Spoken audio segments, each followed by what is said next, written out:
Après quelques mois de cours en salle, il était temps pour ces apprenants de l'école régionale de l'eau de l'Université de Kinshasa de palper du doigt les réalités du terrain pour des exercices pratiques afin de concilier la théorie à la pratique. C'est le sens qu'il faut donner à cette descente, effectuée jeudi 19 février 2026 dans la commune de Lancélé pour procéder à des prélèvements de certaines mesures et données bathymétriques et de sédimentation qui rentrent dans le cadre de leur formation. Sous la conduite du professeur Raphaël Chimanga, directeur de l'école régionale de l'eau, sur place, tout a commencé avec une séance de briefing pour livrer les consignes de sécurité et autres, avant le montage du matériel de travail, l'école disposant des équipements de dernière génération indispensables pour une formation adéquate et de qualité. Vous allez aussi voir, si vous n'allez pas vous étudier, si la section est vraiment large, n'est-ce pas? Et c'est un peu pouvoir sonder les profondeurs. Donc, sache que c'est une section qui s'offre mieux aux mesures hydrologiques, n'est-ce pas? Alors, nous, aujourd'hui, nous allons prendre cette section pour nos mesures. Alors, comment ça se passe? C'est que nous n'avons pas d'ADCP. Vous n'allez pas utiliser la DCP partout. Partout où vous irez, vous n'allez pas voir de canaux pneumatiques. Okay. Comment, en tant qu'ingénieur, en tant qu'hydrologue, vous allez vous en sortir, n'est-ce pas? Et là, c'est que vous devez vous adapter sur le terrain. Cet exercice qui rentre dans le cadre de cours d'hydrométrie et de l'ingénierie de rivière valait son pesant d'or. Là où c'était rouge en pause, ça paraît enregistrement. C'est-à-dire que là, il enregistre. Et en bas, là, je ne sais pas si vous allez voir, ok, il demande de déterminer. Vous voyez? Voilà, à côté de la bande rouge, là. Alors, à côté, maintenant, vous allez voir toutes les informations en rapport avec les mesures.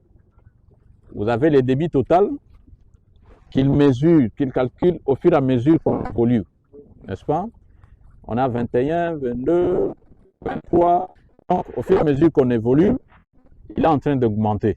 Pour acclimater les étudiants aux techniques de prélèvement des données, a souligné l'ingénieur Jean-Félix Gandou, qui a accompagné ces derniers en utilisant le profilaire acoustique et d'autres appareils de prélèvement des données. Après la partie théorique, il était temps de la concilier avec la pratique, notamment dans le cadre du cours d'hydrométrie.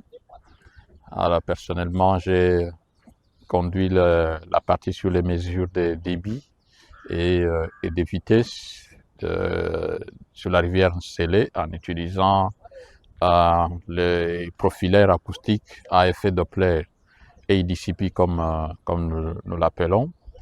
Donc, les gens entendent parler des débits des cours d'eau, des fleuves Congo à tel débit moyen, la rivière c'est de tel débit moyen, ainsi de suite.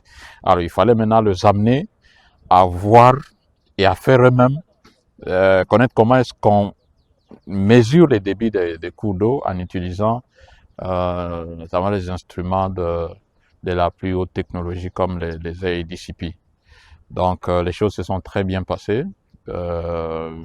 J'ai pu lire l'enthousiasme dans les chefs des apprenants et ils ont quand même pu apprendre, manipuler les équipements et je pense que l'objectif a été atteint. Maintenant, vous voyez un profil qui se dessine. Maintenant, nous allons après, lorsqu'on rentre au bureau pour le déploiement des données, on va tout expliquer. Mais vous voyez qu'il y a vraiment une figure qui est en train de se construire. Voilà. À peu près estimé. Là, on va mettre 2 mètres. Maintenant, on est arrivé à la rive droite. Allez-y à acquérir. Docteur Jamel Keshinit, de son côté, a expliqué les bien fondés de cette descente de prélèvement des données hydrologiques et l'utilité de ces dernières pour les étudiants de l'école régionale de l'eau. Nous sommes descendus sur terrain aujourd'hui avec les étudiants de l'école régionale de l'eau, donc pour faire des mesures à DCP sur la rivière Nsélé. Donc ce sont des mesures hydrologiques qui vont permettre aux étudiants, aux apprenants, d'approfondir leurs notions théoriques qu'ils ont déjà apprises dans le cours et aussi de faire le déploiement des moyens de mesure tels que l'IDCP, qui est vraiment un moyen qui est très intéressant dans le domaine d'hydrologie. Les apprenants ont un intérêt assez important parce que le déploiement des données IDCP, c'est quand même assez important dans le domaine d'hydrologie. Je pense que c'est quelque chose qui est très intéressant et ça va lui permettre d'exploiter, d'approfondir leurs connaissances, leurs compétences dans le domaine d'hydrologie. Et donc, c'est vraiment intéressant pour un apprenant de master de faire le traitement des données et des mesures sur terrain. Ça va vraiment montrer, ça a montré vraiment les contraintes qu'on peut rencontrer sur terrain et ça a montré vraiment la valeur des données hydrologiques qu'on est en train de collecter sur le bassin du Congo, où nous avons vraiment un sérieux problème de données. Donc c'était vraiment quelque chose d'assez intéressant. L'exercice a suscité un intérêt croissant de la part des étudiants, a ajouté l'ingénieur Jean-Félix Ngandou. Ils ont appris, mais bon, on ne peut pas tout faire en un seul jour.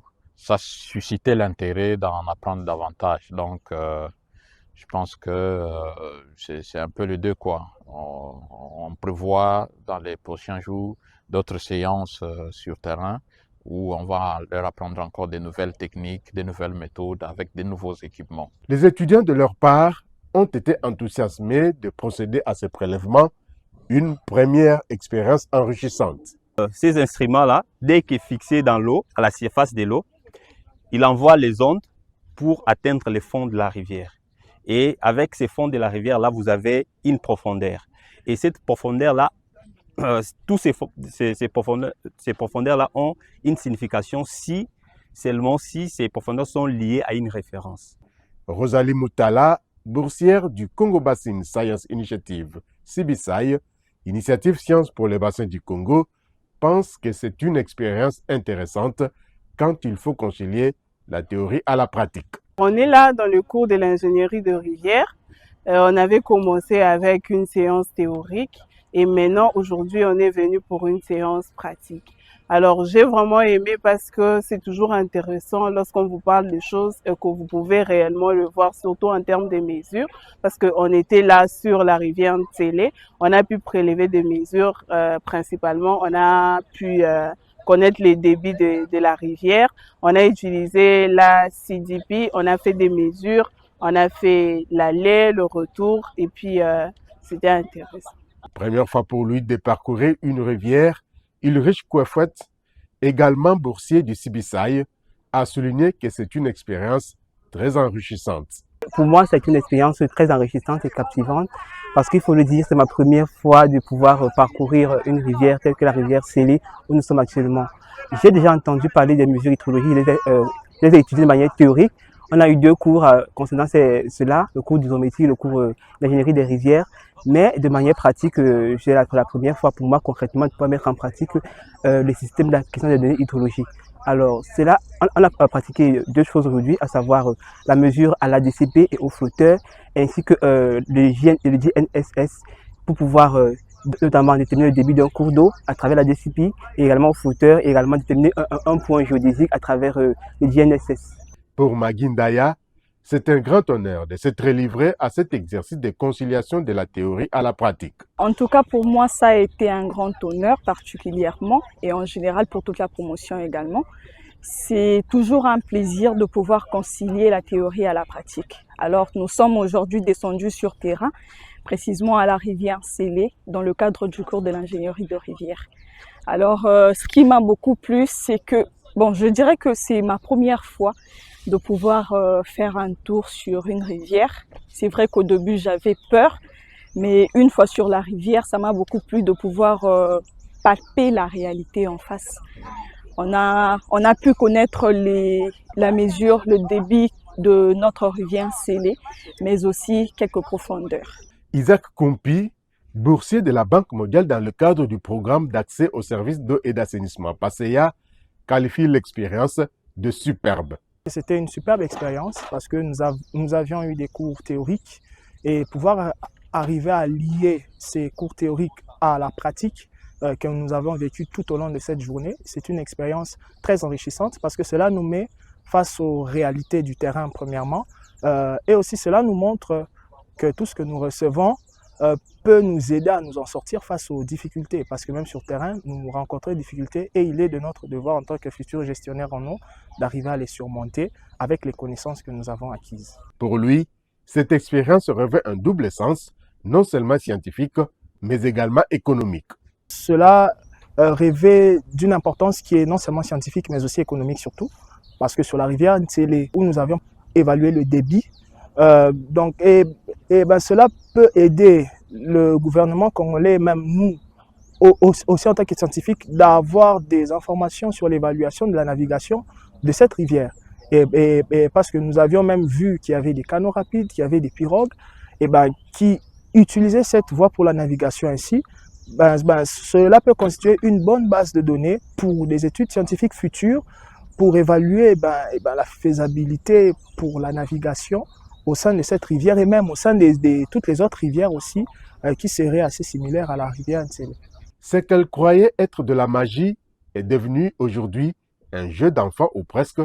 Clarisse Lefouni a vécu une expérience exceptionnelle en procédant au prélèvement de ces données sur la rivière Ntsélé. Nous sommes la 3e cohorte de l'école régionale de l'eau.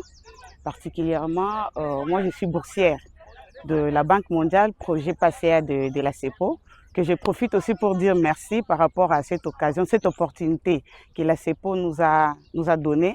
Aujourd'hui, je suis en train de palper quelque chose que je n'ai jamais eu à faire. Je pensais que c'était vraiment de la magie quand je lis des livres où on détermine le débit d'une rivière, du fleuve, de l'océan et tout.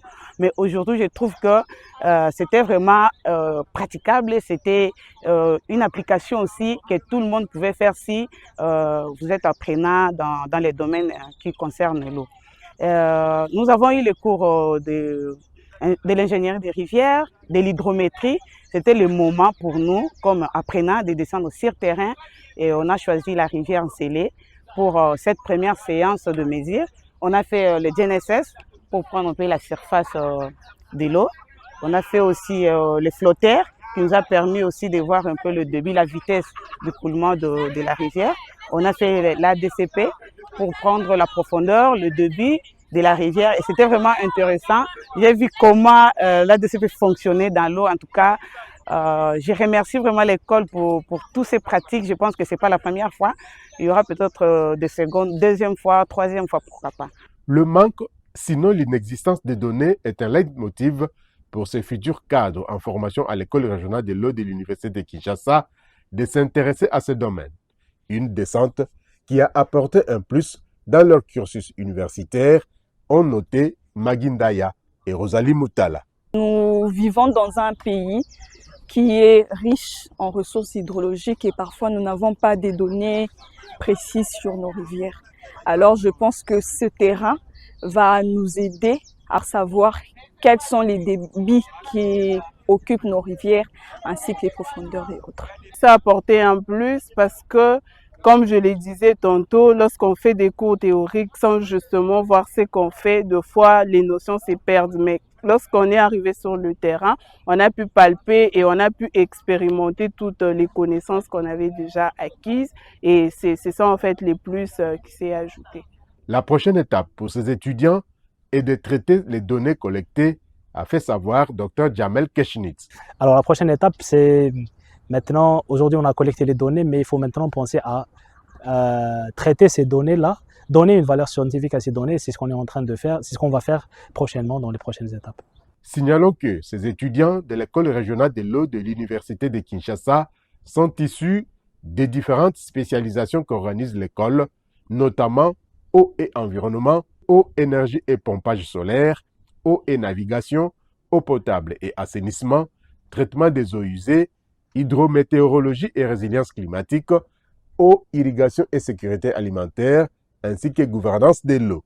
Je dis grand merci à la CEPO, à la Banque mondiale, au projet PASEA pour cette opportunité que nous avons gagnée et à étudier à l'école régionale de l'eau pour vivre tout ce que nous sommes en train de vivre aujourd'hui. Je tiens aussi à remercier la Banque mondiale, merci à la CEPO qui, à travers le projet PASEA, nous donne l'opportunité d'avoir cette bourse. Et de faire de nous des gestionnaires des ressources en eau. Je remercie aussi l'école régionale de l'eau qui est pour nous ce cadre qui nous permet d'avoir accès à des connaissances que nous n'avons pas pu avoir dans notre cursus universitaire de graduat et licence. Et aussi merci à nos professeurs et aux encadreurs qui nous ont accompagnés pendant cette expérience de terrain. On est à combien? 98, hein? C'est bon, on arrive 100. Voilà, donc les mesures sont bonnes. Maintenant, on arrive à la rive. Ça, c'est quelle rive? Gauche, merci.